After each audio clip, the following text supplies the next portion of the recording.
Hello and welcome to Lakers Live postgame show with Jonathan, Aaron, and Manny. Lakers come back down 12 to beat the Chicken Nuggets. This show is presented by 265 Media. Man, Aaron, what do you think about the game tonight? Oh my goodness. You know, we love a good comeback win. It's not about how you start the game, it's about how you close the game out. Oh my goodness, the second half. Wow. Yeah, absolutely. The first half was horrible, but the second half, wow, guys, wow. Down, we came back and we put 33 points. By 33 points, we outscored them in the second half. It was huge. And LeBron and Schroeder, shout out to them. They both played very, very good, and so did my guy Trez. Yeah, most definitely. No, even though I picked AD, had 35 points, 12 rebounds, 3 blocks, 5 for 8 from the field, 13 points, 9 rebounds. But he impacted the game defensively. He was grabbing the rebounds, and shout out to the Lakers defensively for slowing down the Joker, man. Because I said, good luck with that. Good luck with that, Marc Gasol. And that's what I said on pregame. I said Lakers got a double team. They got a double team the Joker, and that's what they did. They bumped him early, and shout out to Montrezl Harrell. Just shout out to the Lakers for coming in with the defensive mindset. And there was a play that I really liked from Dennis Schroeder.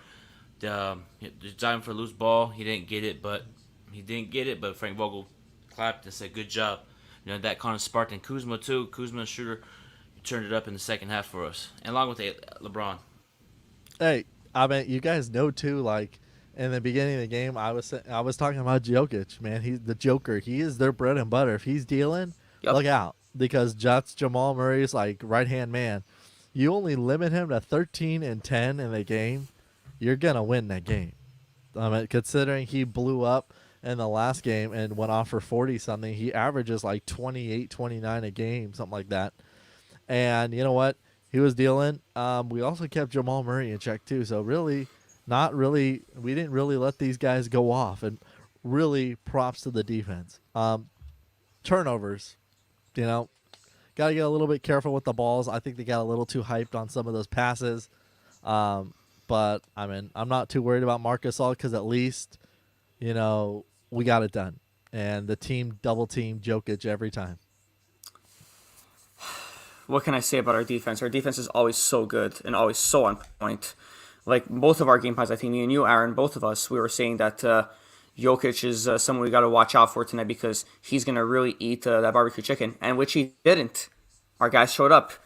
I mean, look, like coming from the stats, you can see AD and Gasol didn't really show up really a lot tonight because they didn't show up in the stats. But defense-wise, their presence was felt.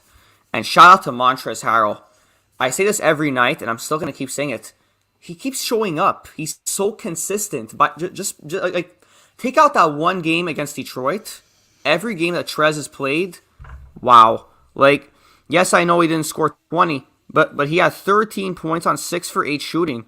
He's gonna win Six Man of the Year. Like, there's nothing much to say about him.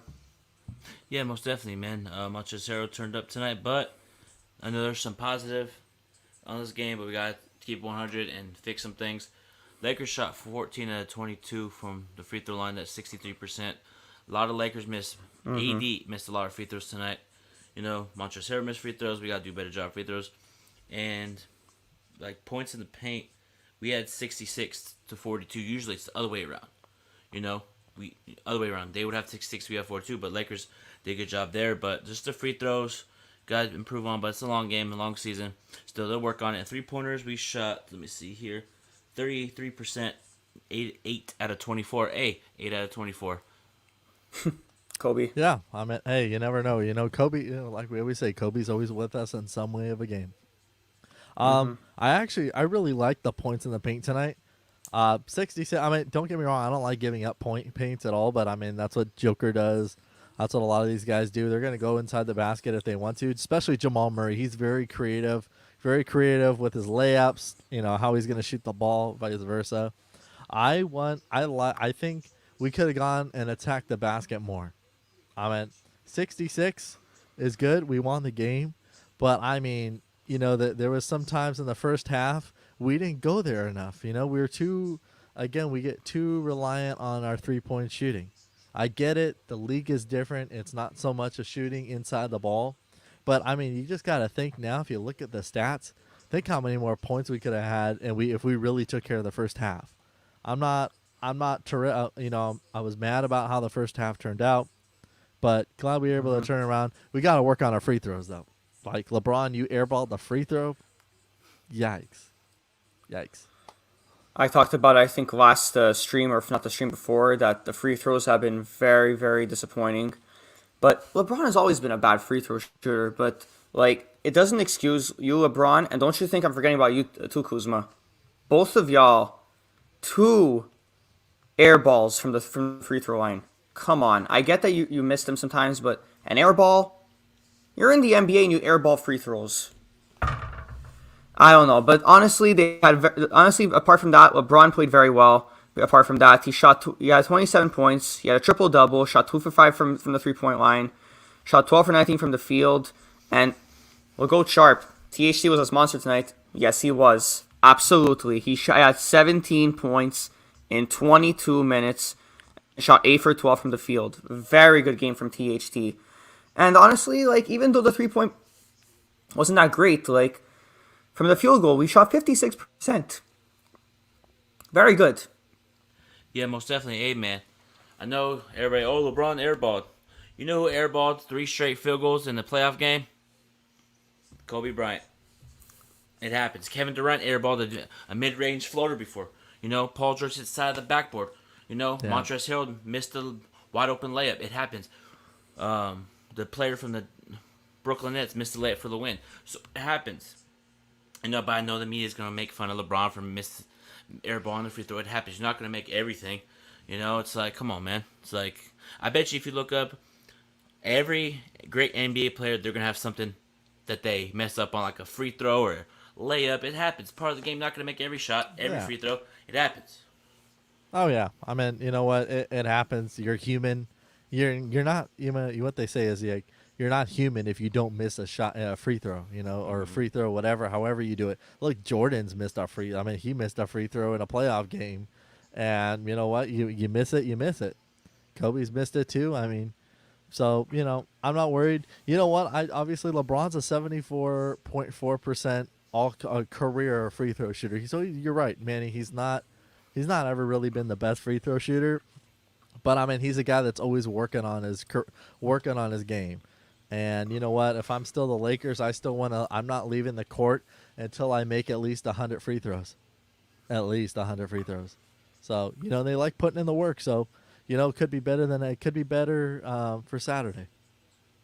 No, absolutely. I always say if we have a bad adjustment to our game, like, we should stay in the gym and work on it. Like, Frank Vogel has to run some drills. But like, back to what you guys said about missing free throws, missing shots.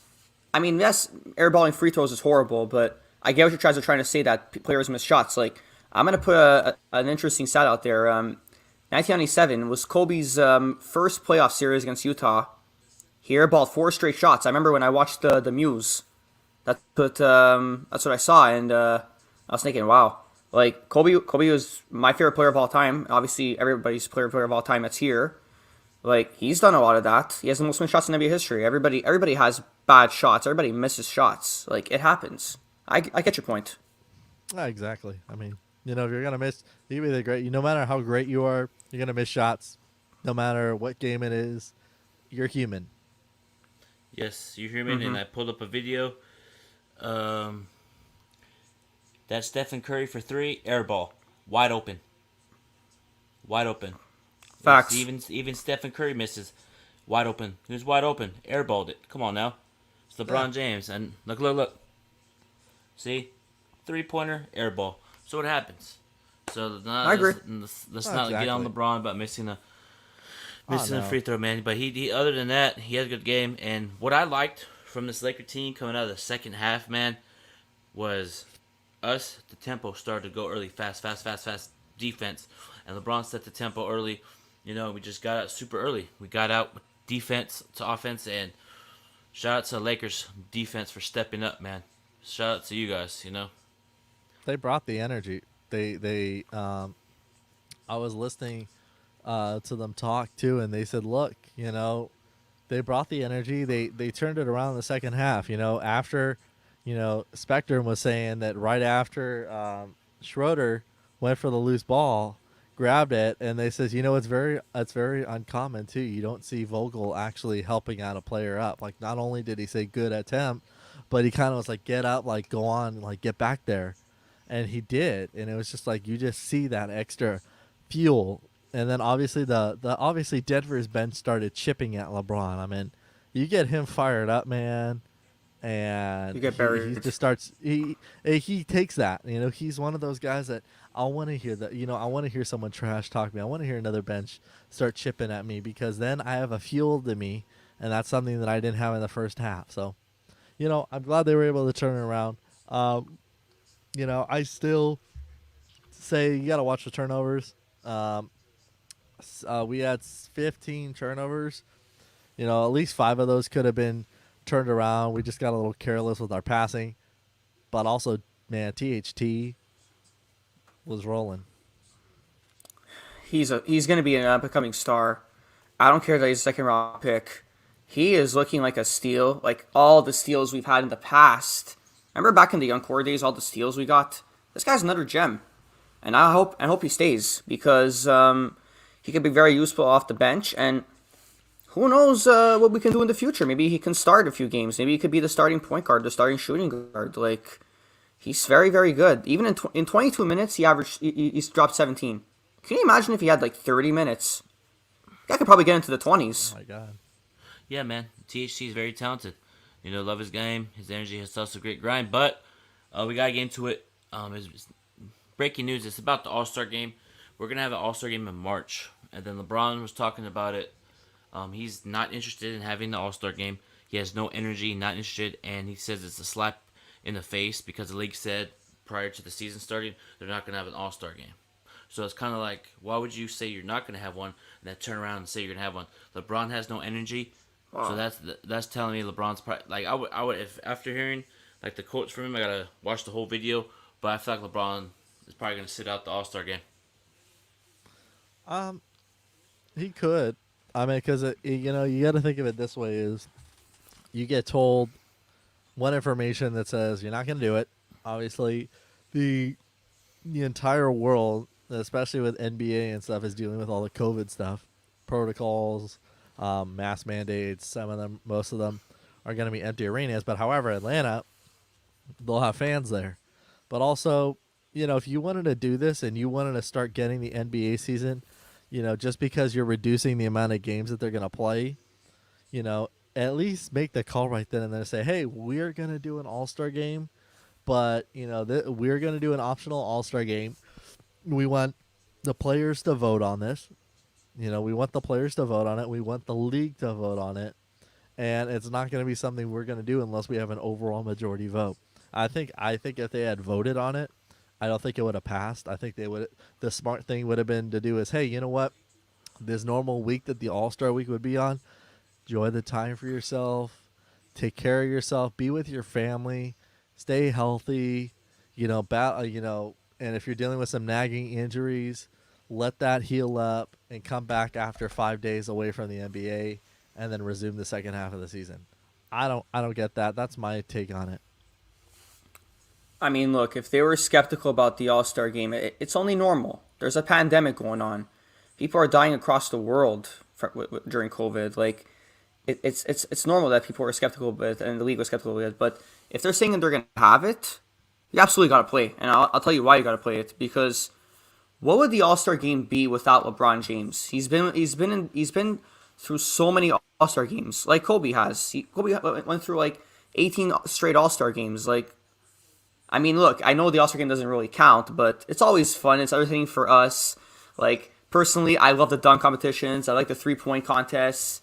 Like, yeah, I know, like, you're not obliged to play the All-Star game, but for the fans, like, to give us something to be happy about, because so many people died across the world from the virus. Like, it would be nice.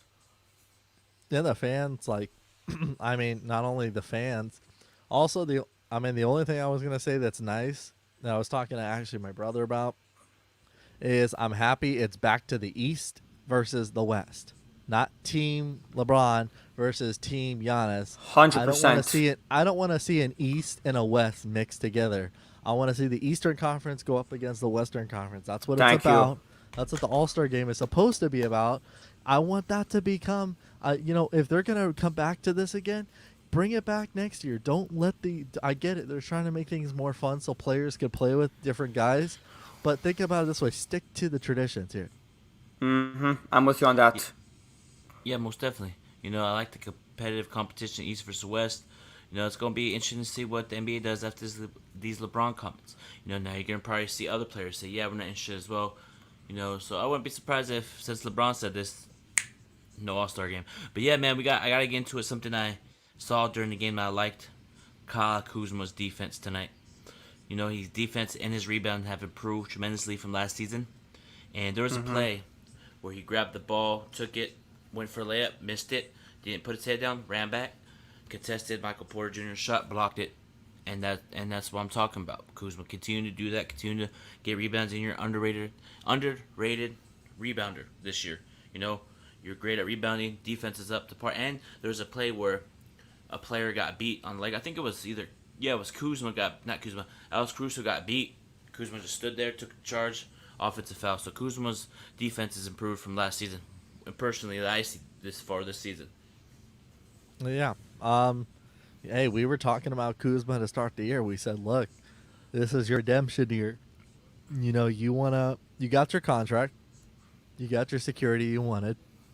Go out there, play ball, and go be you. Be you. No matter, I think it's Vince or so that said, hey, Kuzma's better when he starts. Well, He said still, that, yeah. starting, you don't have to be a starter. You don't have to be, just because you were a starter before this whole team got completely turned around, doesn't mean you can't come out on the bench and drop what THT did. Like, that shows you right then and there. Like, it could be THT starting one night just for a sub-in, and then the next night he still averages the same amount of points, if not a little bit more off the bench. At the end of the day, your job is to bring the energy. You're a veteran of the bench.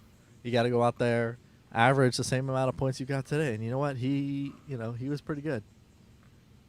Look, it's not about what shows up on the stats. It's all about what shows up on the court. Like, yeah, Kuzma only had 11 points. He only shot 4 for 9 from the field. But, man, his defense and his rebounding. I even saw the Lakers Nation Twitter account. They were calling him Kuz Rodman. They're comparing him to Dennis Rodman. That's how good his rebounding got. He's not Rodman. I'm not saying he's Rodman, guys. But like, his rebounding is improving. Maybe in the future, when he's in his 30s, he can get in that conversation with rebounding. Who knows? Yeah, man. It's a long league. Yeah, it's a strong league, and liked what he did on the passing too. There was a play where Kuzma was bringing up the ball, Trez cut, Trez was like this, threw him in a look pass, and won. Kuzma's passing got better, and I just like what we did tonight in the second half, and like the first half was, I knew that was gonna happen because you come off a long road trip, 7 games, and then Lakers, like we said, we talked about second half adjustments.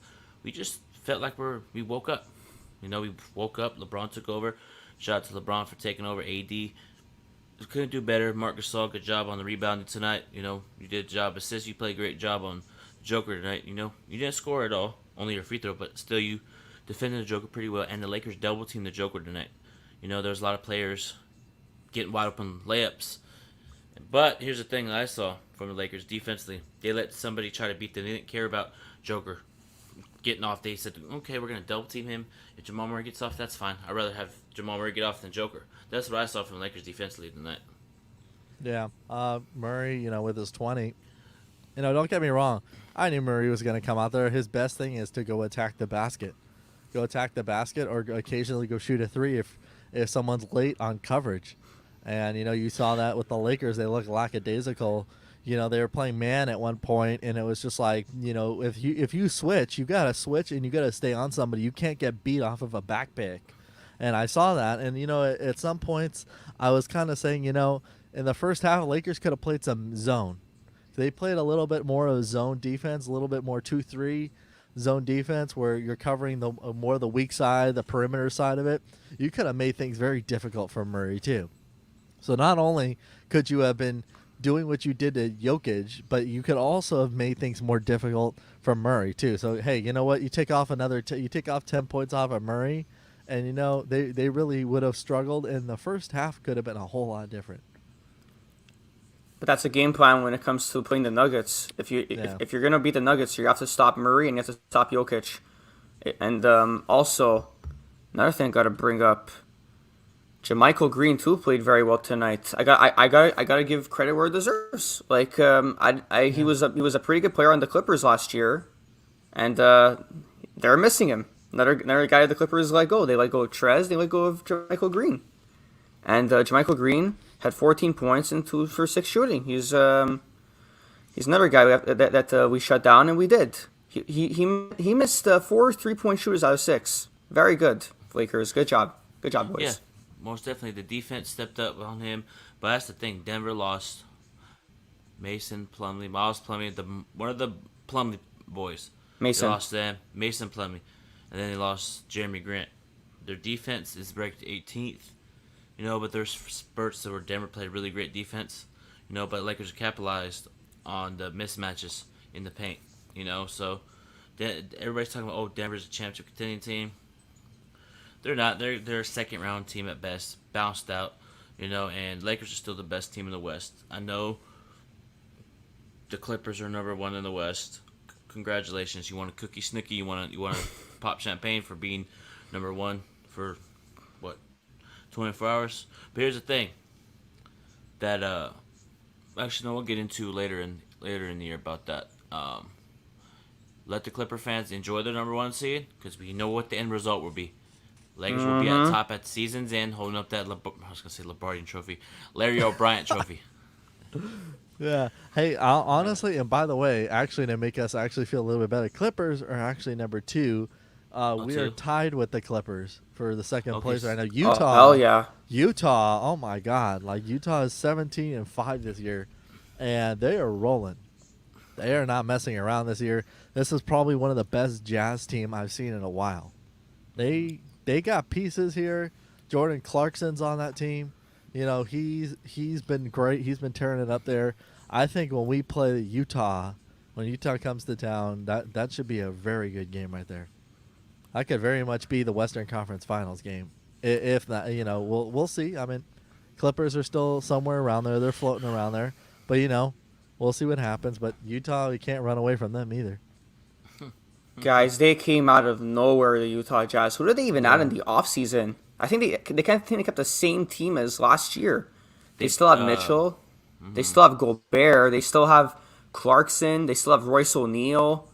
And they still have Joe Ingles. That team came out of nowhere this year, and they're the first seed in the West. They have number 44, Bogdan, number 44 on him. Bojan Bogdanovic. Boban. Yeah, Boban. He's good. Bojan Bogdanovic is very good. He's a good shooter. I feel like Lakers should have got him as well. He's very good. But, I'll admit it on this show right now. I was wrong about Dallas. I said Lakers and Mavericks conference finals. I was wrong about Dallas. They're looking like trash. They lost to the Warriors, and they're 9-14. They have one of the worst records in the West. Yeah, it's a long season for Dallas. Long season for Dallas, and I feel like I told my boy Corey at About Sports Podcast, shout out to you. Everybody go follow him. And I texted him. I said I feel like Dallas needs to make a coaching change, because for whatever reason I was watching that game and they looked like they lost trust in Rick Carlisle. They have very great talent. They got great talent. They got Porzingis, Luka Doncic, Absolutely. Tim Hardaway Jr. And they got the tall dude, number 51. Yeah. The 7'6" wing player. But yeah, man. Shout out to LeBron for passing Wilt Chamberlain and field goals made, all-time leading scorer. Actually, field goals made all-time. LeBron passed him tonight. Just want to mention that. That's a great stat. He's the man. 18th season doesn't look any different. He actually said in the post game today, he says, "Look," he said, "I feel better than I did last year." And we know like last year was his redemption year. That was the year that he wanted to just shut everybody up. So you just got to think now, if he thinks he's playing better than he did last year. We know how great he was last year. to start off the year and carry it on into the playoffs. If he thinks he's better than last year, look out. Look out. That man wants to go after the MVP. He wants the trophy this year because he knows, and we all know Giannis snubbed him of it. And, it happened, and there's nothing you could do about a previous season, just like Davis wants the Defensive Player of the Year. So I think they're on a mission. I think straight up this Laker team is on a legit mission to get those trophies in their hands. Oh, absolutely. Like, we all know LeBron is pissed. We all know he's very upset that he didn't get the MVP last year because he led the league in assists. And in his 17th year, and now it's his 18th season, and he's looking even better. Guys, I literally think he's literally the Tom Brady of basketball. No matter how old he gets, he's still the most dominant player in the game. It's crazy. Like, is he still in his prime? He's 30 years old. It looks like he's still in his prime. I don't think he'll ever leave his prime. It's crazy how good he is. And absolutely, AD, I agree with you on that, Aaron. He hasn't looked the same as he did last year, but defensively, he could still win the Defensive Player of the Year. Absolutely, he was snubbed of it last year as well. But the biggest snub that nobody's talking about, Rob Pelinka, he should have got Executive of the Year without a doubt. We had a better offseason than the Clippers by far, and the Clippers guy gets it. Like Adam Silver, come on now. Like, are you kidding me? We want all the hardware, not just the Larry O'Brien and the rings. We also want all the awards too. Rob Pelinka could care less about an Executive of the Year award. He'd rather host up number 18. He doesn't. I don't think Rob Pelinka would care about Executive of the Year. To be honest, man, I know LeBron should get MVP, but if he gets his 5th championship this season, passing Boston on championships, being 5th ring, passing Boston. That would be on LeBron's legacy, man. It would be really good, for him. And like you said, LeBron's turning it up this year, and I don't see that stuff that I saw last year, the dribble, step back three. I don't see that tiredness from LeBron. Yes. This year, last season I saw it, but this season I see that aggressiveness. I see more attack mode. I see more him talking mess to players. Because there was a play when we came back and LeBron spinned and made a layup. We were down 5. Somebody on Denver was talking, and LeBron was talking back and had that look like, I'm coming for your neck. That's the shit I like to see from LeBron. That's the stuff I like to see from him. I like to see that aggressive. Like LeBron said in an interview one time, I can score 30 to 40 points if I want to, but I'm a team first player. If LeBron scores 30 to 40 points every night, we're winning the championship easy. Easy. Barbecue chicken. I know Brooklyn has a talented team over there with the big 3, but they have nobody to defend LeBron. They don't got a center. So I see the Lakers winning the championship again, and I see LeBron getting MVP. But here's the thing. Shout out to Vince. He said LeBron should get it. Joel Embiid lost to the Sixers without Dame and CJ. It happens. It happens. It's a long season, but I feel like Joel Embiid and LeBron neck and neck. But you still got Giannis. You still got KD coming off an Achilles. So it's going to be interesting to see what the voters and the NBA do to win this trophy for the MVP. Absolutely. Vince, I meant to chime in my comments. It doesn't matter. Like, you could sit here and lose. You could lose, the Sixers could lose to a Portland team without their 2 superstars, and it doesn't matter. You still have to go out there and play. You could be the best team in the East and be playing one of the lowest seeded teams in the West, and you could still go out there and get your butt kicked even if 2 superstars aren't playing. So it'll be it's one of those things where it's very interesting, where it happens in basketball and you just move from it, Yeah, absolutely. Like every team goes through bad losses. Look at us. We lost to the freaking Pistons that are last place in the East. Like everybody has bad losses. Doesn't mean they're not worthy of MVP. I agree 100% with John on that. Like LeBron and Embiid are both neck and neck because it's always going to be. It's because the NBA with the MVPs. The thing is with this rule is it's always the top seeds that get it. Like I think there was only one exception that was like Westbrook when he was like a 6th seed. He got it. But other than that, like if you're a top seed, you're 100% going to get it.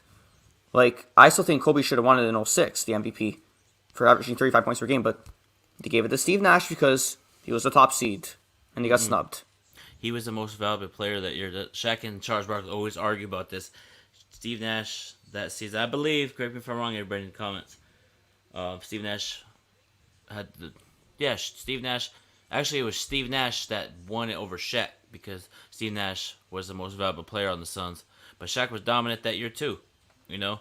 So if Joel Embiid gets hit, that means he, according to people's eye around the league, that Joel Embiid had a better season than LeBron. If Joel Embiid gets it or if Giannis gets it, people in the league think that those players are having a better season than LeBron. But LeBron is having a good season, and he's doing this in his 18th season, man. Playing at the highest level, man. And thank you, Magic Johnson, for waiting outside your. Thank you, Magic. I keep telling you this. Thank you, Magic, for waiting outside his house. Because if it wasn't for you, none of this would have been possible. Steve. I mean, hey, Steve Nash won it, and I was just looking it up just now, and it was really neck and neck between him and LeBron. I mean, Nash was just getting his double. Nash wasn't even scoring. He wasn't really the scoring, like, I'm going to go out there and grab like 30 points. LeBron was just out there dropping 30 points a game, but Nash was just dropping triple doubles a game. Like, I mean, his passing and that '06 Phoenix team was no joke. I mean, they were good. Yes, there's always questions that says, did he deserve it? Did Kobe deserve it? It's always going to be speculated. That's always something you can always talk about. But, I think, no matter what, I think LeBron, honestly, Vince, if he gets his 5th ring, not only will something hit him a little harder because he's going to be tied with Kobe with 5 rings. And to win another ring, not only to win your 4th ring and your 5th ring, coincidentally, the last 2 rings that Kobe's won is 4 and 5. To win another ring, to win 2 rings as a Laker, and have already solidified yourself as a great Laker in the history books here, along with AD, who's cruising his way there. That'd be a huge milestone. And honestly, when you add 2 championships, there's obviously another guy we want to eventually get retired, which is Powell, and get his number up in the rafters someday, right next to Kobe's. Mm-hmm. But hey, you know what? LeBron's also earning his saying that says, "Look, I'm delivering to LA too, and you guys are about winning. You want me to put in the work? I put in the work, and I drop you 2 more banners. Well, I'm here. Maybe we only have, maybe this could be it for LeBron, where we get another championship, or maybe, you have to ask yourself, if the Lakers keep building to a winning team, who knows if we three-peat again? It's very hard to do in the league, extremely hard. No one's ever done it since we have. So, those are things you have to ask yourself too. Yeah, there's a ton of questions about that. Yeah. In my opinion, if you win more than 1 ring, you are easily a Laker great. Like, I agree with you on that, Aaron. And the thing on Powell, Genie Bus, if you're watching this, get on that. Next year, I want to see Powell's jersey up in the rafters. Like, cause I know you're the best owner in the NBA, and you hold a special place in my heart, Genie. I want to see his number right next to Kobe. Like, that would make me very, very happy to see. Yeah, me too, man. Powell did a lot for the Lakers. Did some amazing things, man. Love Powell as a Laker. Always love him as a Laker, but I don't want to bring him back.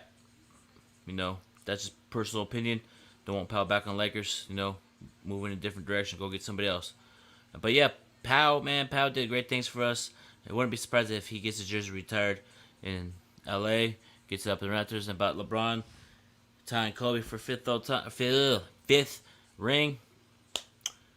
Still doesn't mean he's better than Kobe. Kobe's the greatest Laker of all time. I don't care what Thank anybody you. says. Of course. Yeah. Because I know there's LeBron fans out there. Oh, LeBron's better. Mm-hmm. But here's the thing. I Kobe agree. already cemented his legacy with the Lakers. LeBron will never, ever. I'm going to put this here on Big Baby Sports. Big Baby Jonathan, building what's popping. LeBron James will never pass Kobe's legacy in Los Angeles. I don't care what anybody says. Y'all can screen record this, save it. LeBron James will never pass Kobe's legacy in Los Angeles. Talk to him. Drop the mic. Let's go with John. That's it. You're not wrong.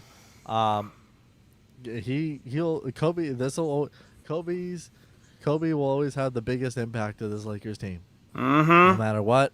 no matter what, we know Magic's always going to have his history here with the Lakers, in different roles. But Kobe, as a player, is who he was. That team will always be his legacy. No one will ever be as good as him that's suited up as a purple and gold. There might be people that have his game, a little bit of his game, but nobody's ever gonna. He's always gonna be on top of that franchise. We're not talking about all-time list. I see what you guys are coming from, and I 100%, 1,000 billion% agree. Kobe is up here with Laker legends. Then you got probably Magic and Kareem. Maybe you got LeBron and Shaq. Then maybe Powell. Then maybe Jerry West. Then maybe Elgin Baylor. No, Kobe is always going to be number one. I don't care. If AD gets like 7 rings. Kobe is the greatest Laker of all time, and they're even making a street after him, the Figueroa Street at Staples Center. It's going to be called Kobe Bryant Boulevard. That should tell you that Kobe is the greatest. Forget greatest Laker. He's the greatest athlete in Los Angeles sports history. Oh yeah, I meant Yeah, most Staples Center definitely, is gonna be his home. Yeah, Staples Center always be Kobe Bryant's home, man. Thank you. You still got Kobe number 1, Magic 2, Shaq 3, LeBron 4, and somebody Kareem. Kareem. There's so many. Kareem. You got Wilt. You got Jerry West. You even got Worthy. You even got KCP and Kwame Brown. No, I'm kidding. But but yeah, hey, but just wanna say something. Yeah, man. Be sure to check this game Saturday night, Lakers versus Detroit Pistons. Pre-game show 6:30 p.m. Pacific time, 9:30 p.m. Eastern time. But we got a very, very, very, very, very special something planned to you guys. Yep. Coming on Wednesday, February 10th. Premiere 7:30 p.m. West Coast time. So make sure you guys tune in then. Talk to you guys later. I'm exhausted from this win. Talk to you guys tomorrow.